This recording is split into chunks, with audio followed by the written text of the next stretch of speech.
dari Belawan ke Dolok Sanggul. Jadi Bapak Gembala kita nggak boleh bergabung dengan kita secara malam hari ini. Tapi puji Tuhan, dipercayakan kepada pelayan-pelayan Tuhan di tempat ini untuk tetap kita boleh merenungkan firman Tuhan. Haleluya. Haleluya. Sebelumnya saya ingin memperkenalkan diri. Mungkin sudah banyak yang mengenal, tapi beberapa mungkin yang tidak mengenal. Alangkah baiknya saya memperkenalkan diri saya. Nama saya Mas Robo Sitinjak, ya. Saya di sini bekerja di Kilang Kobe. Ada di sini di Kilang Kobe. Nggak ada saya sendiri, ya. Yang Kilang Kobe tadi sudah beribadah. Hanya itu perkenalan dari sejenak perkenalan kita, ya. Kita terus saja kepada kebenaran firman Tuhan. Kita buka kebenaran firman Tuhan yang terambil daripada Ibrani 10. Kita buka Alkitab kita.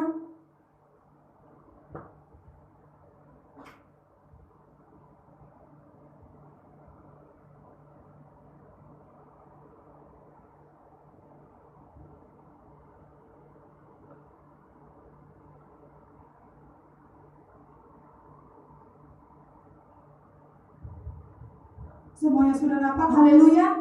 Haleluya. Haleluya. Ibrani 10.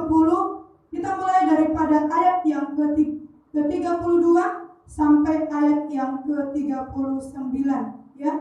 Saya rindu kita membacakan ayat kebenaran firman Tuhan ini secara bergantian. Saya ayat yang ke-32, saudara semua ayat selanjutnya begitu juga, dan selanjutnya kita akan secara bergantian. Ayat ke-39 kita bersama-sama membacakan kebenaran firman Tuhan ini. Dalam hitungan ketiga, Ibrani 10 ayat yang ke-32, demikian firman Tuhan. Ingatlah akan masa yang lalu, sesudah kamu menerima terang, kamu banyak menderita oleh karena kamu bertahan di dalam perjuangan yang berat.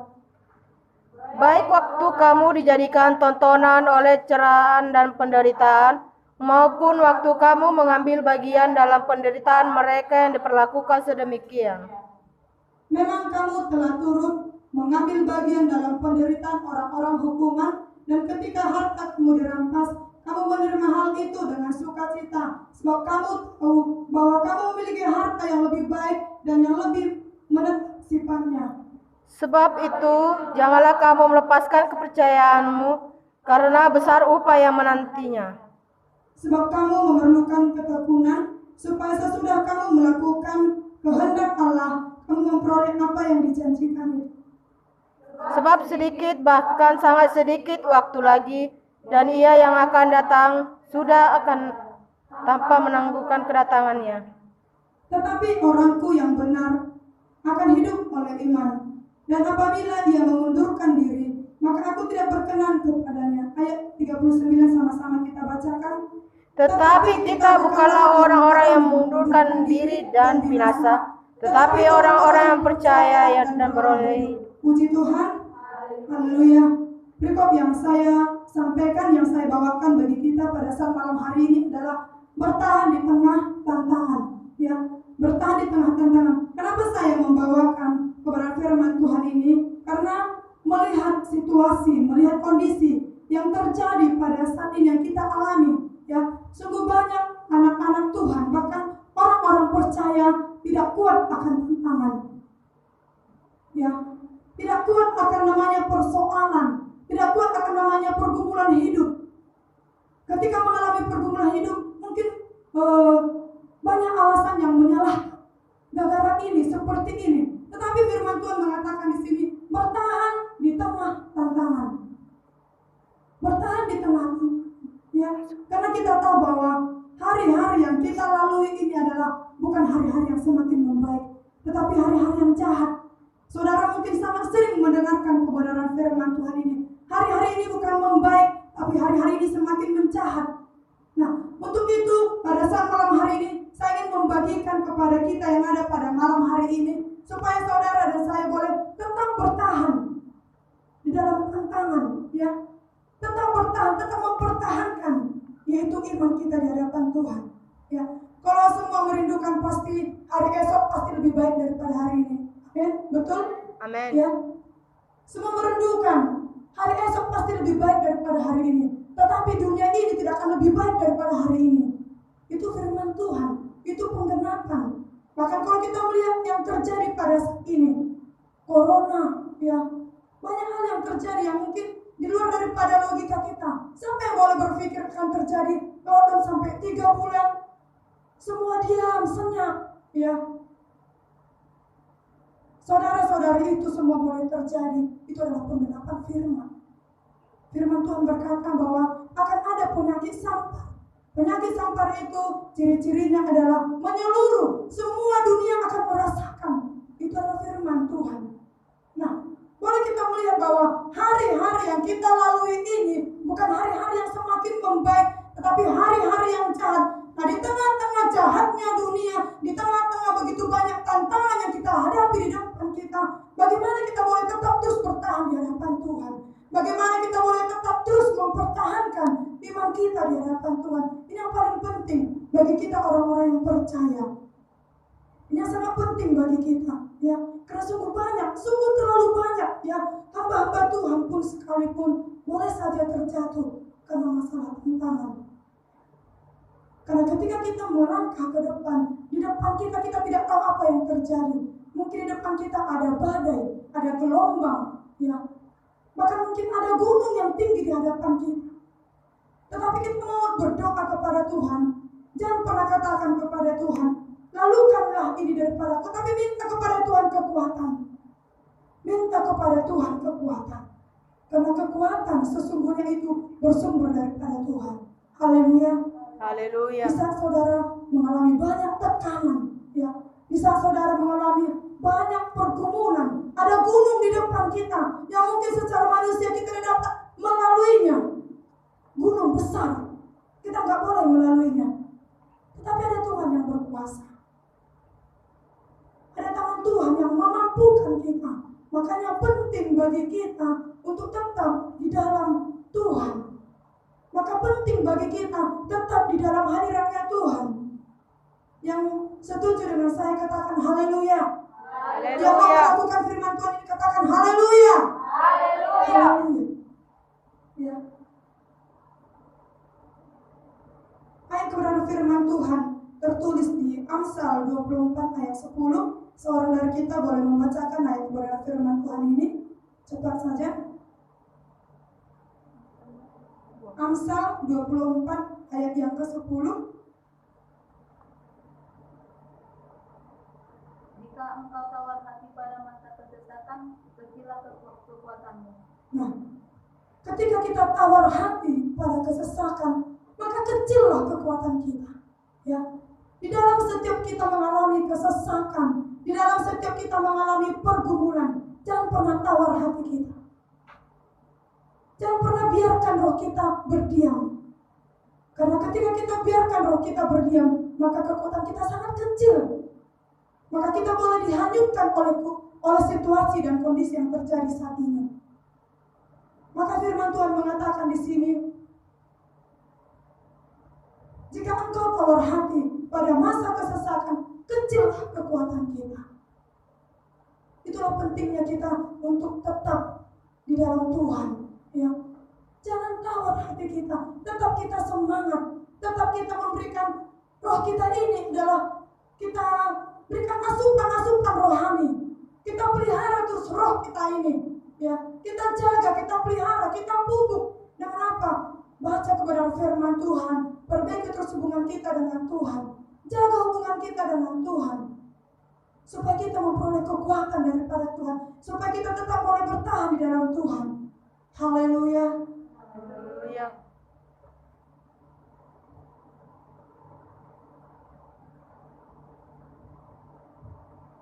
Satu kunci yang mau saya sampaikan bagi kita pada saat malam hari ini, supaya kita tetap boleh bertahan, itu yang satu saja yang mau saya sampaikan, ya, hidup di dalam iman kepada Yesus.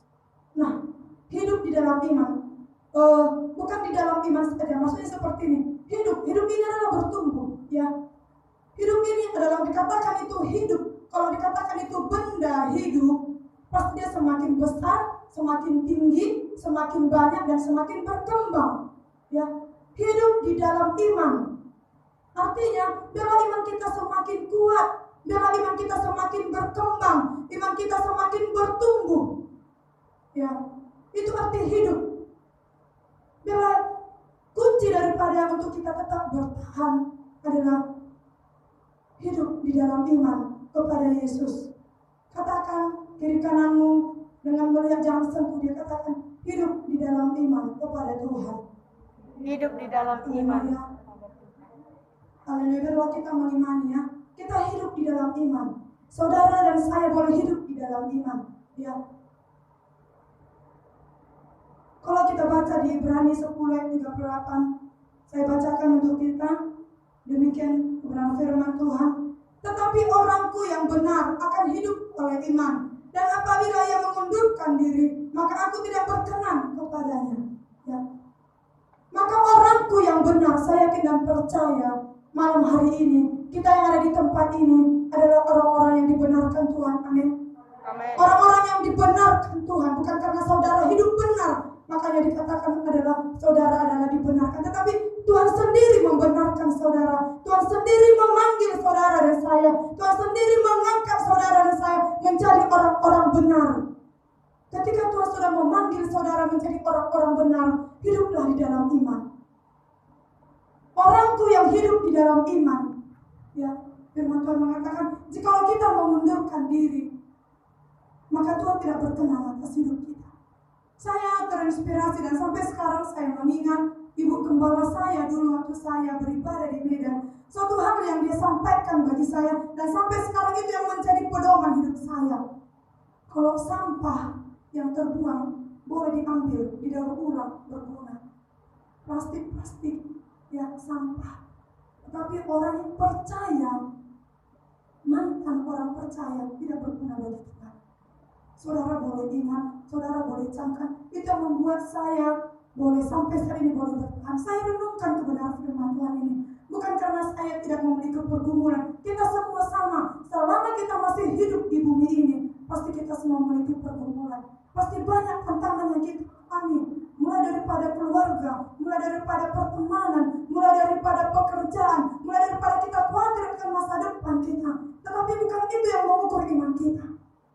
Bukan masalah kita yang mengukur iman kita. Sangat kecil kita kalau kita mengukur masalah kita dengan iman kita. Kita tinggalkan Tuhan karena masalah. Seharusnya semakin banyak masalah yang Tuhan izinkan atas hidup kita, semakin kita berserah kepada Tuhan. Ingat, sampah saja berguna. Tetapi kalau mantan anak Tuhan, dia tidak berguna bagi Tuhan. Maka dikatakan Tuhan di sini, aku tidak berkenan. Tuhan tidak berkenan kepada mantan anak Tuhan. Anak Tuhan tidak namanya mantan, haleluya.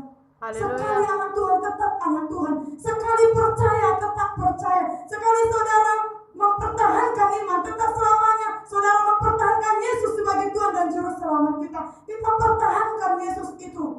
Saya berkatakan akhir-akhir ini ada lagi waktu kita untuk bermanja-manja, bermalas-malasan. Saudara boleh melihat, ya, iman kita boleh diuji. 3 bulan terakhir ini tidak ada yang memantau kita. Gembala kita terbatas. Mungkin pelayan-pelayan kita terbatas karena kenapa?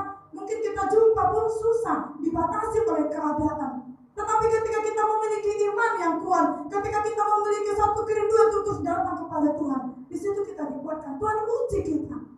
Apakah kita benar-benar ada iman dalam hidup kita? Apakah benar-benar kita mau murni di hadapan Tuhan? Tuhan uji kita pada saat ini. Tuhan izinkan itu boleh terjadi. Tuhan ingin melihat orang-orang setianya Tuhan tetapkah setia kepada Tuhan. Tuhan ingin melihat saudaraku. Ya, Tuhan ingin melihat dengan situasi-situasi yang Tuhan izinkan. Tuhan ingin melihat anak-anak Tuhan itu sebatas apa imannya. Apakah dia mempertahankan kepercayaannya itu? Apakah dia mempertahankan imannya di hadapan Tuhan?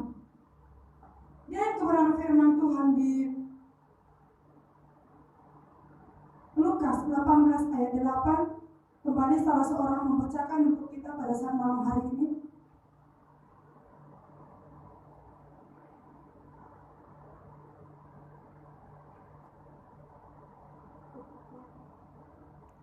Ayat 18. Sudah dapat? Ayo langsung aja. Ayat 8. Lukas 18 ayat 8.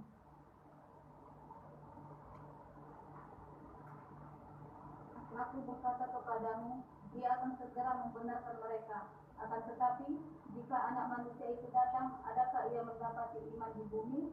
Ya, aku berkata kepadamu, Tuhan berkata kepada kita. Kalau kita melihat di Alkitab kita handphone, di tulisannya merah, yaitu itu perkataan Tuhan sendiri, perkataan Bapa sendiri. Aku berkata kepadamu, aku akan segera membenarkan mereka. Akan tetapi, jika Anak Manusia itu datang, Yesus sendiri akan datang pada kali yang kedua. Kita tidak tahu kapan Tuhan Yesus datang. Tetapi, kalau kita melihat kondisi yang terjadi pada saat ini, dari itu dikatakan sudah dekat. Apapun yang menjadi kondisinya, ketika kita mempersiapkan hati kita, kalaupun Tuhan Yesus datang besok, lusa, atau 1 minggu lagi, ketika kita mempersiapkan pribadi kita, maka kita adalah orang-orang yang terpilih. Amin. Maka kita orang-orang yang terpanggil. Maka ada satu pertanyaan bagi kita pada saat malam hari ini. Adakah ia mendapati iman di bumi? Adakah ia mendapati iman dalam hati kita? Adakah Tuhan mendapati iman di dalam setiap pribadi kita? Seperti apa iman kita kepada Tuhan? Apakah iman kita yang masih harus, ayo balik, ibadahlah, gitu ya? Harus dimotivasi, dia ikut jemput pun kau. Sedangkan saudara mulai daripada lahir menjadi orang Kristen, sangat kecil iman kita di depan Tuhan. Motivasi diri kita. Hari-hari ini jahat. Kalau saudara nggak bertahan, kalau saudara nggak berjuang, lenyaplah. Saya bukan mau menakut-nakuti saudara, bukan, ya. Karena ini kepada firman Tuhan, supaya saudara tetap kuat. Plan-plan Tuhan yang ada di tempat ini terbatas boleh menjangkau saudara. Kalau saudara nggak di SMS, ya kan, nggak usah bilang, aku pun nggak ada ya di SMS kakak itu. Ya udahlah, nggak usah ibadah. Kalau iman kita hanya iman yang sebatas di SMS, sangat kecil iman kita. Maka Tuhan berkata, adakah iman di hatimu? Tuhan ingin menyelidiki setiap pribadi kita. Adakah iman? Karena iman di dalam hidup kita adalah iman membawa mempertahankan, bertahan. Jangan kita mau terpengaruh oleh situasi yang ada, ya. Jangan kita mau terpengaruh oleh lingkungan yang terjadi pada saat ini. Tetapi bagaimana kita boleh mempertahankan iman kita? Kita bertahan terus di dalam Tuhan, bukan karena kekuatan kita. Ketika kita mau bertahan, datang kepada Tuhan, bersekutu dengan Tuhan, Tuhan sendiri memberi kekuatan. Tidak usah takut, tidak usah khawatir. Tuhan tidak pernah meninggalkan hidup saudara dan saya. Tidak pernah sekalipun. Kalaupun saudara mengalami kesakitan, kalaupun saudara mengalami beban berat yang kita pikul, tetapi bukan berarti Tuhan meninggalkan saudara dan saya. Ya, Tuhan tetap memperhatikan, Tuhan tetap melihat, tetapi semuanya Tuhan izinkan untuk kita lebih teguh. Kita lebih kuat. Tuhan tidak mau kita menjadi orang Kristen yang lemah, orang Kristen yang masih dimanja-manja. Ya, aku kan masih baru, pengennya dijemput-jemput, kecil sekali iman kita. Tapi ketika saudara memiliki terus kerinduan untuk datang kepada Tuhan, ketika saudara ingin iman saudara lebih lagi bertumbuh, supaya hidup kita adalah menjadi orang-orang yang pilihan Tuhan, ya, supaya iman kita lebih lagi bertumbuh lebih lagi, ya. Maka di firman Tuhan dikatakan di Matius 17 ayat 20, saya akan bacakan untuk kita pada malam hari ini.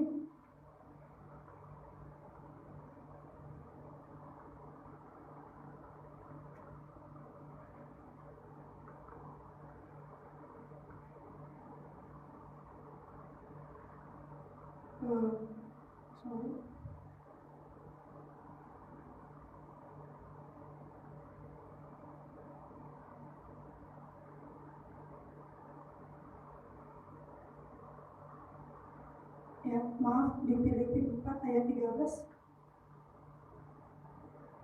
Salah seorang membacakan untuk kita malam hari ini.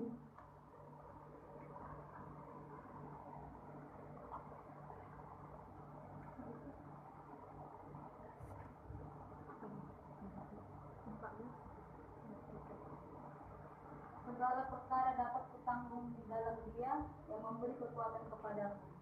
Ya, segala perkara dapat ditanggung di dalam Tuhan. Tuhan yang memberi kekuatan. Amin. Amin. Haleluya. Tuhan Haleluya. yang memberi kekuatan. Bahkan ada firman Tuhan berkata di sini, kalau iman kita sebiji sesawi pun, maka kita berkata, pindahlah gunung ini, maka pindah. Ini suatu perumpamaannya.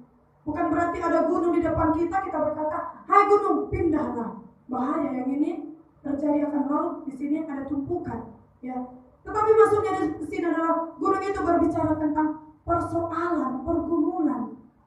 Kalau kita memiliki iman, ya, setiap persoalan pergumulan kita, maka kita dapat mengatasinya. Maka kita dapat, ya, bagaimana cara solusi kita. Kalaupun masalah yang kita alami tidak begitu cepat selesai atau tidak akan, maksudnya seperti ini, tidak sebegitu gampang menyelesaikan itu. Tetapi Tuhan memberikan kekuatan kita untuk tetap terus bertahan. Haleluya. Haleluya. Haleluya. Haleluya. Ini ayat yang terakhir kita baca di Ibrani 11 ayat 1.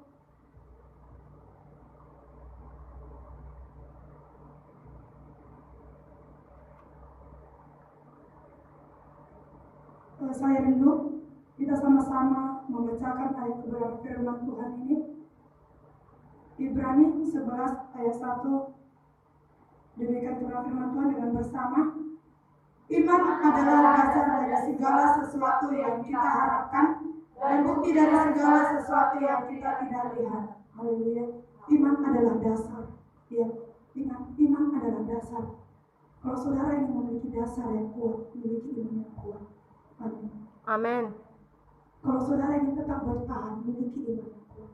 Iman adalah dasar segala sesuatu. Mata kita tidak boleh melihat apa sih iman itu, tetapi dalam hatimu ada iman. Maka firman Tuhan berkata, adakah iman di bumi ini? Kembali pertanyakan kepada pribadi kita. Adakah iman dalam hatiku? Haleluya. Supaya saudara dan saya tetap bertahan, mempertahankan iman percaya kita di hadapan Tuhan. Tidak terpengaruh oleh kondisi apapun. Bagaimanapun ke depannya dunia ini, kita tidak khawatir karena kita di dalam Tuhan. Haleluya. Haleluya. Demikian firman Tuhan yang kita dengarkan pada saat malam hari ini. Firman Tuhan yang singkat, tetapi biarlah firman Tuhan ini menjadi kekuatan, menjadi rema atas hidup kita. Semuanya pelayan Tuhan.